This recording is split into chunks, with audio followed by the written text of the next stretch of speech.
पाकिस्तान में घुसकर आतंकियों का सफाया होना चाहिए। पठानकोट एयरबेस पर हुए आतंकी हमले के बाद हर किसी के दिल में यही तमन्ना है और इसी गुस्से का इजहार किया है बॉलीवुड के सुपरस्टार अक्षय कुमार ने। अक्षय ने कहा कि आतंकियों के सफाए का बस एक ही फॉर्मूला है, उनको उनके घर में ही घुसकर मारो। वहीं केंद्रीय मंत्री नितिन गडकरी ने पाकिस्तान को चेतावनी देते हुए कहा कि अगर उनकी जमीन से आतंक नहीं रुका तो भारत अब ईंट का जवाब पत्थर से देगा।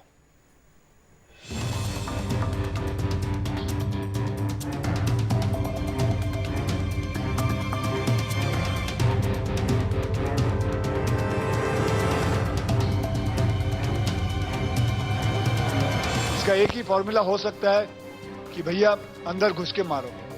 जी हां, आपने सही सुना। बॉलीवुड फिल्मों के सुपरस्टार अक्षय कुमार पठानकोट एयरबेस पर आतंकी हमले के बाद बेहद गुस्से में हैं। बेबी और हॉलिडे जैसी सुपरहिट फिल्मों में कभी कमांडो तो कभी फौजी की भूमिका करने वाले अक्षय का कहना है कि आतंकवादियों का सामना करने का कोई फिक्स फॉर्मूला नहीं है। आतंकवादियों का खात्मा उनके घर में घुसकर करना होगा। मैं लोगों को दिखाना चाहता हूं कि हमारी जो फौज है, हमारे जो लोग हैं जो हमारे लिए अपनी जान दे देते हैं और उनके परिवार वालों के साथ क्या होता है। तो इसका कोई फिक्स फॉर्मूला नहीं है। इसका एक ही फॉर्मूला हो सकता है कि भैया अंदर घुस के मारो और कुछ नहीं। सिर्फ अक्षय ही नहीं बल्कि पठानकोट एयरबेस पर आतंकी हमले पर केंद्रीय मंत्री नितिन गडकरी भी बेहद गुस्से में हैं। गडकरी ने पाकिस्तान को सीधी चेतावनी देते हुए कहा कि अगर पाकिस्तान की ओर से आतंकवाद को बढ़ावा देना बंद नहीं हुआ तो भारत ईंट का जवाब पत्थर से देगा। हम दोस्ती करना चाहते हैं, पर दोस्ती करना चाहते इसका मतलब हम कमजोर नहीं है। अगर पाकिस्तान आतंकवाद का सहारा लेकर हमारे देश में इसी प्रकार की घटनाएं करता रहेगा तो हम ईंट का जवाब पत्थर से देंगे, ये भी बात हमने उनको समझाई है। वहीं कांग्रेस ने केंद्र सरकार को पाकिस्तान के साथ विदेश नीति में सोच समझकर आगे बढ़ने की नसीहत दे डाली, तो एनसीपी ने भी सरकार को आंखें बंद करके पाकिस्तान पर यकीन नहीं करने की सलाह दी है। आईएसआई और पाकिस्तानी सेना इन तत्वों को खुद बढ़ावा देते हैं, खुद अंदर हिंदुस्तान में भेजते हैं और उसी का नतीजा पठानकोट है, उसी का नतीजा अन्य घटनाएं हुई हैं। तो अनेक घटनाएं हो रही हैं और उसके बावजूद प्रधानमंत्री जी वहां पर जन्मदिन की बधाई देने चले जाते हैं। कुछ थोड़ा सा हमारी विदेश नीति सोच समझ के आगे परसू करना चाहिए। देश की सुरक्षा का मामला है, इसमें कोई राजनीति नहीं होनी चाहिए, मगर ये जरूरी है कि हमें ऐसे वल्नरेबल स्पॉट्स जो है, वल्नरेबल एरियाज जो है, उसमें ज्यादा ध्यान देने की जरूरत है और सिर्फ आंखें बंद कर पाकिस्तान पे विश्वास कर लेना और ये सोचना कि हमारे संबंध बेहतर हो गए हैं और आतंकवाद अभी नहीं है, मेरे ख्याल से गलत और नुकसानदेह होगा। इस बीच पाकिस्तान के विदेश मंत्रालय ने बयान जारी किया है कि पाकिस्तान पठानकोट में आतंकी हमले की निंदा करता है और आतंकवाद की चुनौती का सामना मिलजुल कर करना होगा। पाकिस्तानी विदेश मंत्रालय ने कहा है कि पाकिस्तान इस मामले में भारत सरकार के साथ संपर्क में है और भारत से मिले सुरागों पर काम कर रहा है। कैसे दिखते थे पठानकोट के हमलावर? हमले से पहले आतंकियों ने कहां और किससे बात की? पठानकोट एयरबेस पर पहुंचने से पहले आतंकियों ने कैसे दिखाया खौफ का ट्रेलर? आज इन सारे सवालों के जवाब आपको इंडिया टीवी पर मिलेंगे। पठानकोट पर हमला करने वाले 4 आतंकियों के राज खोले हैं उन्हें 3 चश्मदीदों ने, जिन्हें आतंकियों ने पठानकोट एयरबेस पर हमला करने से पहले अगवा किया था।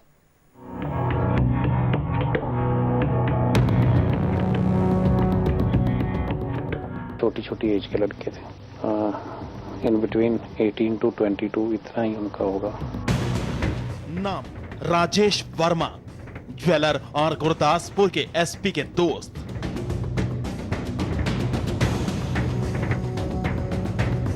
हिंदी भी बात कर रहे थे, कुछ पंजाबी में भी, कुछ बाहर भी बात कर रहे थे, उधर पाकिस्तान में भी बात किया उन्होंने। नाम सलविंदर सिंह, एसपी गुरदासपुर।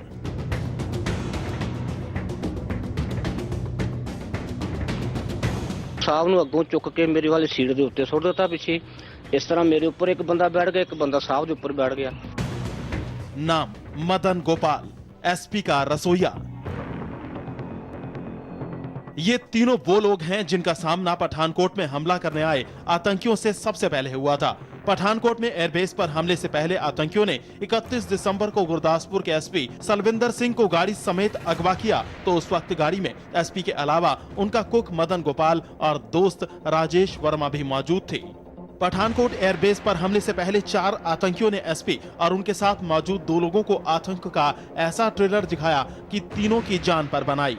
गुरदासपुर के एसपी सलविंदर सिंह ने बताया कि आतंकवादी आर्मी की वर्दी में थे, उनके पास AK-47 थी। आतंकवादियों ने उनके फोन छीन लिए और हाथ पैर बांध दिए। AK-47 थी, उसे लेस से मिलिट्री की वर्दी में। हमें तो उसी 2 मिनट के लिए उन्हें नीचे बैठा दिया। हमें तो देखने में अच्छी नहीं दिया। काफी अंधेरा था, अंधेरा था रात को। बड़ा हमारी नीचे बैठा दिया उन्होंने। बैठाने के बाद ऊपर से लात रख के और बोले अगर ये आपने कोई बात की तो आपको गोली मार देंगे, या किसी को ऐसी कोई कुछ बार भी बात कर रहे थे। उधर पाकिस्तान में भी बात किया उन्होंने। किस तरह की बात कर रहे थे, क्या बोले? हमें पाकिस्तानी समझ, उर्दू में बात हमें समझ नहीं आ रहा था क्या, क्यों मैं उर्दू जानता नहीं हूँ। आतंकियों ने कार लूटने के लिए एसपी को तब अगवा किया था जब वो ख्वाजा साहब के दर्शन कर लौट रहे थे। एसपी के दोस्त राजेश वर्मा उस वक्त गाड़ी चला रहे थे।